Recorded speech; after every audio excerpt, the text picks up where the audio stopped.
السلام علیکم ورحمۃ اللہ وبرکاتہ۔ آج ہم بات کریں گے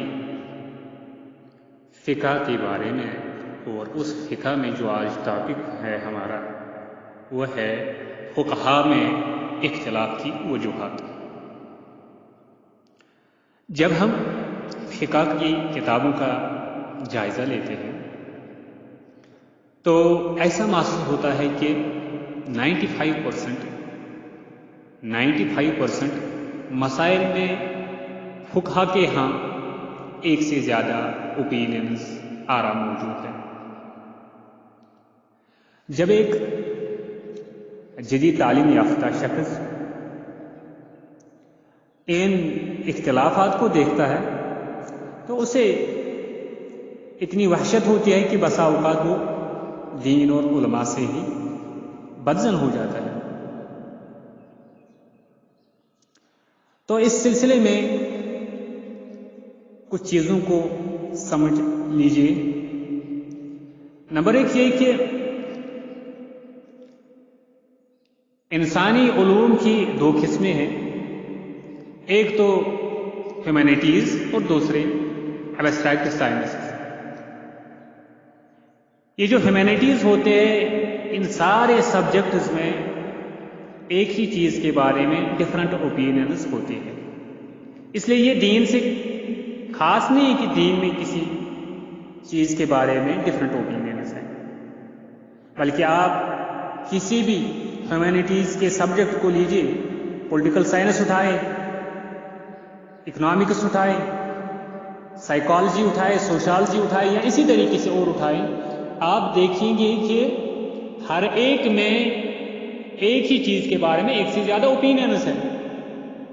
تو اس لیے یہ کوئی بدظن اور دین سے دور ہونے کی کوئی وجہ نہیں ہے، کیونکہ یہ ساری چیزیں ہمیں دنیائی علوم میں بھی ہوتی ہیں۔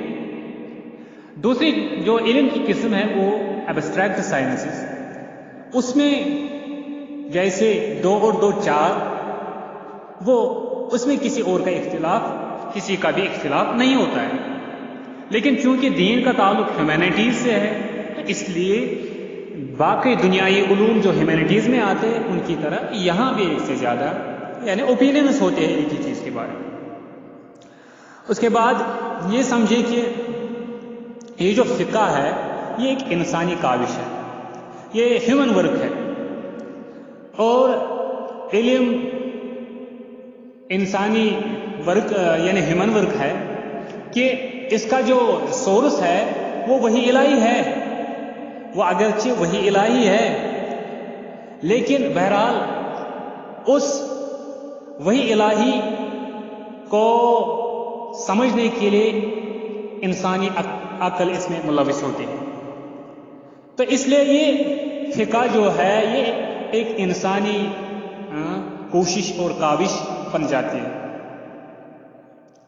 چنانچہ جس طرح انسان کے بنائے گئے دیگر علوم میں اختلاف ہوتا ہے تو یہاں بھی انہی بنیادوں پر اختلاف ہو سکتا ہے۔ ایک ہی انسٹیٹیوٹ کے جو تعلیم یافتہ ڈاکٹر ہوتے ہیں ان میں اختلاف ہو سکتا ہے، تو 2 اساتذہ کے سمجھانے میں فرق ہو سکتا ہے، 2 سائنسدانوں کی تھیوری میں بات یعنی ممکن ہے کہ یعنی اختلاف ہو، تو اسی طریقے سے 2 فقہا کی آراء میں بھی اختلاف ممکن ہے، اور ان اختلافات کی کئی وجوہات ہیں۔ ایک وجہ علم یا لیک آف کمیونیکیشن یا کمیونیکیشن کا فرق ہے۔ ایک بات ایک فقیہ تک پہنچی اور دوسرے تک نہیں، تو آراء میں فرق ہو جاتا ہے، اوپینینز میں فرق ہو جاتا ہے۔ ایک اور وجہ ہے اصول فقہ۔ مثال کے طور پر امام مالک اہل مدینہ کے عمل کو بنیاد بنا کر فقہ مرتب کرتے ہیں، یعنی جو قرآن و سنت سے ڈرائیو کرنا یعنی قرآن و سنت سے پریکٹیکل چیزیں، عمل کرنے کی چیزیں ڈرائیو کرنے کا جو پروسیجر ہے وہ فقہا کے درمیان مختلف ہو سکتا ہے۔ جب میتھڈالوجی ہی ڈفرینٹ ہوگی تو اس میتھڈالوجی کے یعنی استعمال کرنے سے بھی پھر نتیجہ بھی مختلف ہو سکتا ہے. یہ اور ایک وجہ ہے. جیسے ہم نے بتایا امام مالک رحمۃ اللہ کے نزدیک اہل مدینہ کے عمل کو وہ بنیاد بنا کر فقہ مرتب کرتے ہیں، جبکہ امام احمد بن حنبل رحمۃ اللہ علیہ روایت کو فوقیت دیتے ہیں، حتیٰ کہ وہ قیاس سے بھی زیادہ ضعیف حدیث کو درجہ دیتے ہیں. اور ایک وجہ فہم کا اختلاف ہے، انڈرسٹینڈنگ کا اختلاف ہے. ایک فقی نے بات کو کسی طرح سمجھا تو دوسرے نے کسی اور طریقے سے، یعنی ایک نے بات کو ایک اینگل سے لیا، ایک اینگل سے دیکھ لیا تو دوسرے نے دوسرے اینگل سے دیکھ لیا. تو یہ بھی ایک وجہ ہے. اسی طریقے سے ایک وجہ جیوگرافیکل یعنی فیکٹر بھی ہے، یعنی جغرافیہ حالات بھی ہو سکتا ہے. جیسے اہل کوفہ عام طور پر اہل رائے، جبکہ اہل حجاز بالعموم یعنی اہل حجاز مکہ مدینہ ایٹسٹرا یہ بالعموم اہل حدیث رجحان کے حامل ہوا کرتے تھے. تو اسی طریقے سے بیک گراؤنڈ جو ہے وہ بھی ایک اہم کردار ادا کرتا ہے چیزوں کو سمجھنے کے لیے. جیسے کہ ایک ہی حدیث ہے قلتین کے بارے میں، وہ پانی کا مسئلہ ہے، تو اس سلسلے میں آیا ہے کہ جو مکہ کے یہ حجاز والے ہیں، کیونکہ وہاں پہ پانی کی قلت تھی تو پانی کی قلت کی وجہ سے انہوں نے سمجھا اس قلتین کا معنی 2 مٹکے. اس کے برعکس جو اہل عراق ہے، اہل رائے ہے، کیونکہ وہاں پہ دریائے فرات وغیرہ تھے، تو جس کی پانی کی کثرت کی وجہ سے انہوں نے سمجھا کہ اگر اس سے مراد ہے کہ پانی یعنی اگر دریا میں کچھ ڈال دیا جائے تو لہر اگر دوسری کنارے تک پہنچ نہ جائے تو پھر وہ قلتین سے زیادہ ہے، اگر پہنچ جائے تو پھر کم ہے. کہنے کا مطلب ہے اختلاف اس سے بھی ہوتا ہے کہ کتنا پانی نجس ہوتا ہے، کتنا پانی نجس ہے. ان کے نزدیک 2 مٹکے، ان کے نزدیک جب یعنی پانی میں کوئی چیز ڈالی جائے اور لہر دوسرے کنارے تک پہنچ جائے تو پھر وہ نجس ہوگا اگر اس میں گندگی چلی جائے گی. تو لیکن اگر دوسرے کنارے تک نہیں پہنچے تو پھر وہاں وہ نجس نہیں ہوگا. کہنے کا مطلب یہاں پہ یہ ہے کہ اس چیز سے بھی چیزوں میں اختلاف ہوتا ہے. اور اسی طریقے سے جو فقہی احکام ہیں وہ 2 طرح کے ہوتے ہیں، ایک منسوس اور دوسرے غیر منسوس یا اجتہادی. منسوس احکام وہ ہے جو قرآن مجید یا سنت میں بیان ہوئے ہیں. یہ مزید 2 اقسام کے ہیں، 2 قسموں پر ہے. پہلی قسم تو یعنی منسوس احکام 2 قسموں پر ہے. پہلی قسم تو ان احکام کی ہے جن میں قرآن مجید یا حدیث کی عبارت اتنی واضح ہے کہ اس کے مفہوم کو سمجھنے میں ایک سے زائد اوپینینز کا ہونا ہی ممکن نہ ہو، پاسبل ہی نہ ہو، یعنی وہ کلیئر کٹ ہو، اس میں یعنی 2 اوپینینز بھی نہ ہو، صرف واضح ایک ہی اوپینین ہو جس کے سمجھنے میں کوئی اختلاف، تو وہ منسوس ہے.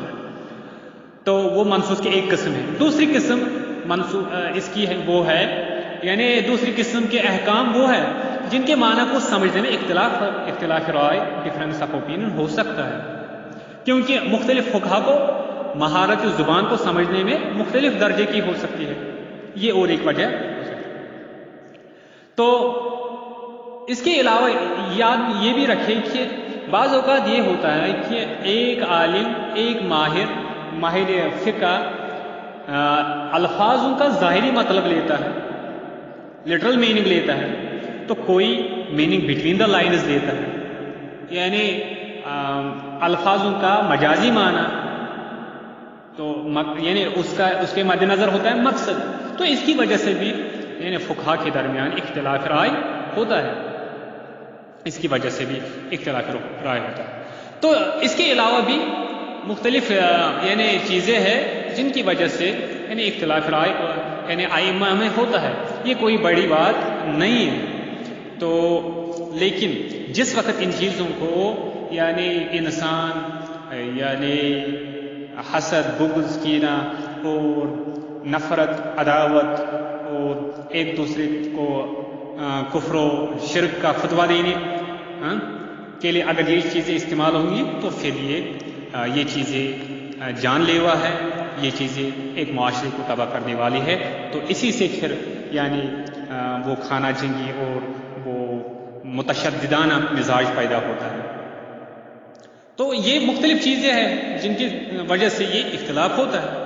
اس لیے ان چیزوں کو ہمیں دھیان میں رکھنا چاہیے. تو دھیان میں رکھتے ہوئے یعنی ہمیں ان چیزوں پر ایک دوسرے کو سکھانے کی کوشش کرنی چاہیے، نہ کہ ایک دوسرے کے خلاف یہ محاذ آرائی شروع کرنی چاہیے.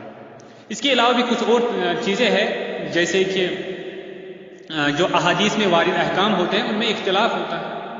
تو یا کوئی یعنی ایک طرف سے قرآن سنت متواترہ ہوتی ہے تو دوسری طرف سے یعنی خبر واحد ہوتی ہے.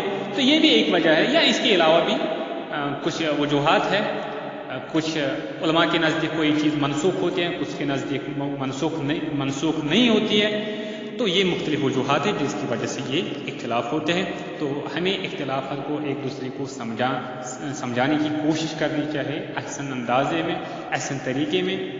لیکن گالی گلوچ، ایک دوسرے کے خلاف نفرت اور محاذ آرائی، وہ تشدد، زبان درازی، کفر کے، شرک کے فتوے یہ چیزیں ایک مسلمان کو شعبہ نہیں دیتے. السلام علیکم ورحمۃ اللہ وبرکاتہ.